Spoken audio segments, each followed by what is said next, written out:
Hey, this is the first time setup guide for SheetMagic. Let's dive right in. So first thing you're going to do is install the SheetMagic add-on right here. So just click install. It's going to have you select your email and go through all of the authorization steps. And boom, you are ready to go. So now whenever you go to extensions, you might need to reload the page actually. And when you go to extensions, you'll now see SheetMagic come up right here. And anytime you want to use SheetMagic on any sheet, you'll need to click this first, and then all the functions and stuff will start working. This will basically load what we need to do. We're already using the getting started guide, so we can just skip this. So first thing that we're going to want to do is verify our SheetMagic license. So if you don't already have a SheetMagic license, just go to sheetmagic.ai and you can buy a license right here. And if you already do have a license, just click login. And once you're here, just go to license management and copy your license key. So once you copy that, come back here, go to extensions, verify SheetMagic license.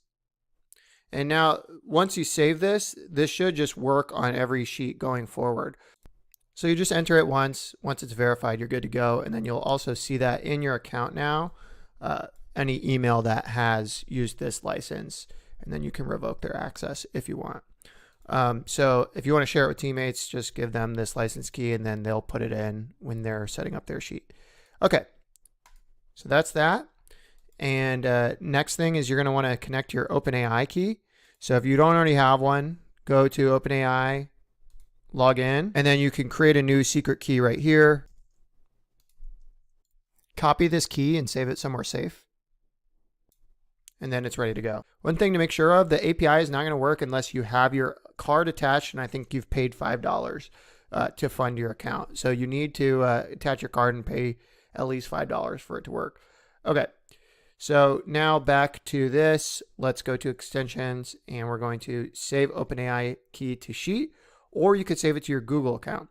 The difference is if you're sharing this sheet with other people, but you don't really want to give them your OpenAI key, you can save it to the sheet, and other people who have editing access on that sheet can also start using all the AI functions without needing to enter an API key.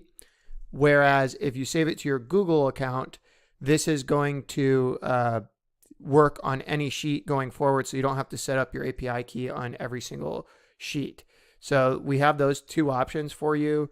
It's going to always default to the sheet first, and then it'll check your Google account if there's no API key saved to the sheet. So that's kind of how that works. And now you could just easily use AI by calling the AI function. And yeah, you can start using AI in Google Sheets. Now, you're probably not going to want to just send a blank prompt right here, right? Like you usually want to connect this to your data somehow and use it with existing data in Google Sheets. So let me show you how to do that. So that's how you would normally write a function, is just put the prompt within quotes here.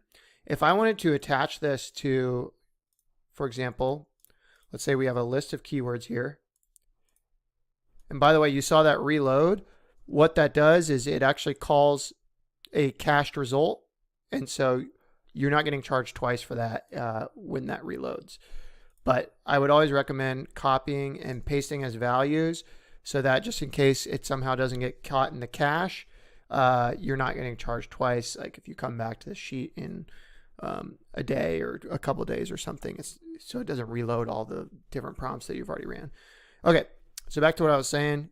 If you want to connect your prompts to existing Google Sheets data, like let's say we have all these keywords for an SEO blog that we're writing, we could say, write an introduction to a blog post titled, and then you'll end the quotes, and then you'll put a comma, and then you can put your cell reference right there and just click on it. So that's how you would reference a cell, is you end the quotes and then put a comma and then put your cell reference there. And then basically that just reads as write an introduction to the blog post titled Fun Things to Do in Miami. And that's what you're basically sending to OpenAI. So it came back real quick. What you could do now is just grab this little thing in the corner and drag it down. And what this is going to do is do it for every single one of these over here.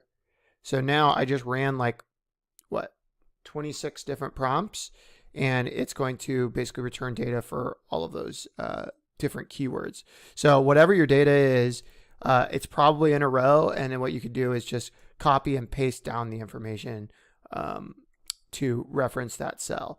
So after I'm done with that and I like it, what I would do is copy, Control-Shift-V to paste as values, and you'll see even up here, before it was a function, now it's plain text. So it's not going to rerun your prompt, so you don't get charged twice. So that's our recommendation. Make sure that you're doing that frequently.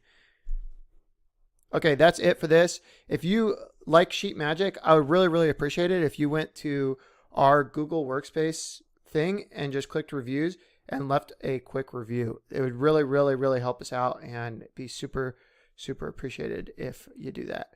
All right, thanks so much. And if you have any questions, feel free to reach out to support.